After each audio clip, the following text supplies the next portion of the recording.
અને ક્યારેક પોતા વતે કાંઈક અયોગ્ય આચરણ થઈ ગયું હોય અથવા કોઈ બીજા વતે અયોગ્ય આચરણ થઈ ગયું હોય તો શસ્ત્રાદિકે કરીને પોતાના અંગનું તથા બીજાના અંગનું છેદન ન કરવું અથવા ક્રોધે કરીને પણ પોતાના અંગનું તથા બીજાના અંગનું છેદન ન કરવું.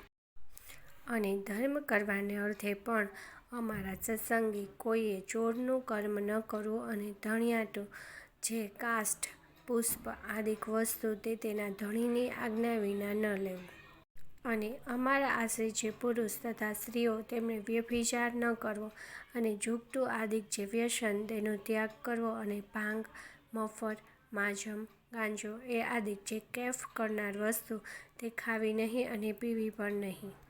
અને જેના હાથનું રાંધેલ અન્ન તથા જેના પાત્રનું જળ તે ખપતું ન હોય તેણે રાંધેલ અન્ન તથા તેના પાત્રનું જળ તે શ્રીકૃષ્ણ ભગવાનની પ્રસાદી ચરણામૃતના મહાત્મય કરીને પણ જગન્નાથપુરી વિના અન્ય સ્થાનકને વિશે ગ્રહણ ન કરવું. અને જગન્નાથપુરીને વિશે જગન્નાથજીનો પ્રસાદ લેવાય તેનો દોષ નહીં. અને પોતાના સ્વાર્થની સિદ્ધિને અર્થે પણ કોઈને વિશે મિથ્યા અપવાદ આરોપણ ન કરવો અને કોઈને ગાળ તો ક્યારેય ન દેવી. જય સ્વામિનારાયણ.